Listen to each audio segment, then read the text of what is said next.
नमस्कार प्रशिक्षणार्थी, सुस्वागतम।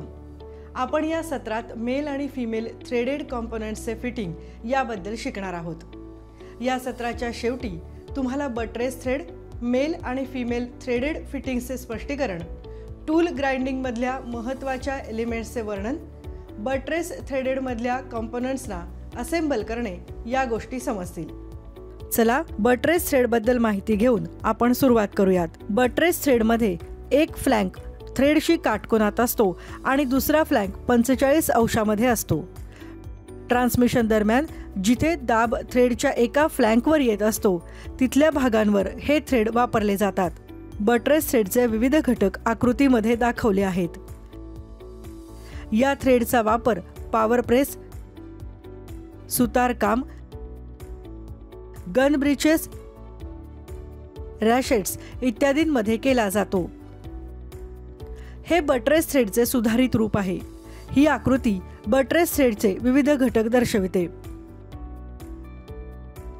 ब्युरो ऑफ इंडियन स्टँडर्ड्स म्हणजेच BSI नुसार बेअरिंग फ्लॅंक 7 अंशाने कललेला असतो आणि इतर फ्लॅंक 45 अंशांनी कललेले किंवा वाकलेले असतात।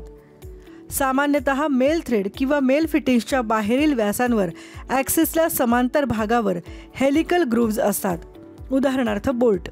फिमेल थ्रेड किंवा फिमेल फिटिंग्सच्या आतल्या डायमीटरवर ॲक्सिसला समांतर भागावर हेलिकल ग्रूव्ज म्हणजेच खालच्या दिशेने जाणारे गोल चर असतात, उदाहरणार्थ नट। चला अंतर्गत म्हणजेच इंटरनल थ्रेडिंग बद्दल आणखी माहिती घेऊयात। बट्रेस इंटरनल थ्रेड कटिंगला एक्सटर्नल थ्रेडिंगपेक्षा जास्त मागणी आहे, कारण थ्रेडेडमधून चिप्स प्रभावीपणे बाहेर काढणे गरजेचे असते। चिप बाहेर काढणे, विशेषतः न दिसणाऱ्या होलमधून बाहेर काढणे, हे डाव्या हाताचे टूल्स उजव्या हाताच्या थ्रेडला वापरणे आणि हेच उलट्या पद्धतीनेही म्हणजेच पुल थ्रेडिंग मदतीचेही आहे, पण यामुळे इन्सर्ट मुवमेंट्सचा मोठा धोका निर्माण होतो। इंटरनल थ्रेडिंगच्या गुणवत्तेवर बोरिंग बार सेक्शनचा चांगलाच प्रभाव असतो। इंटरनल थ्रेडिंग करता 3 प्रकारचे बार्स वापरतात।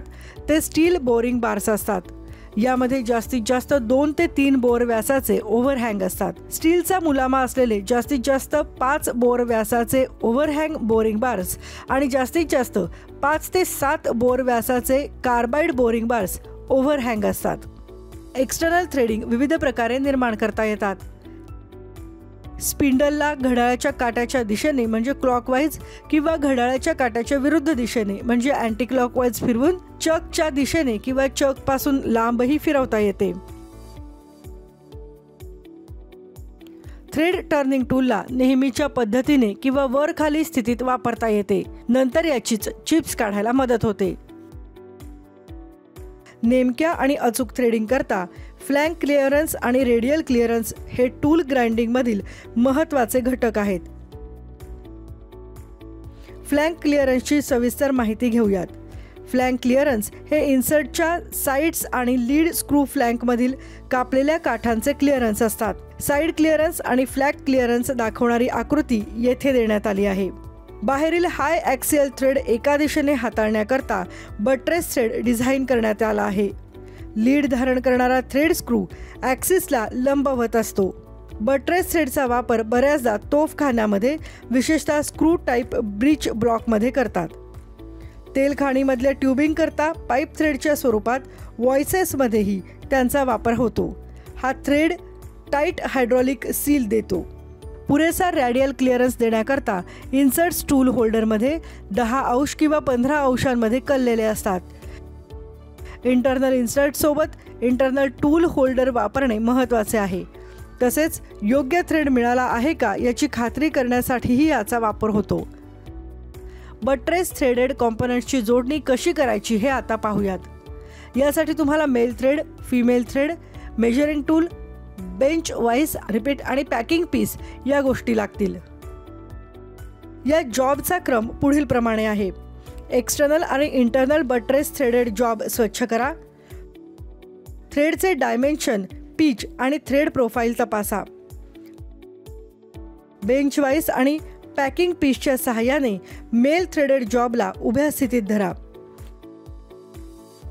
Mail threaded component female buttress threaded कंपोनंटशी जुळवण्याकरता घड्याळाच्या काट्याच्या दिशेने म्हणजे क्लॉकवाईज फिरवून घट्ट करा. आपण मेल आणि फिमेल थ्रेडेड कंपोनंटशी जोडणी या सत्राच्या शेवटी पोहोचलो आहोत.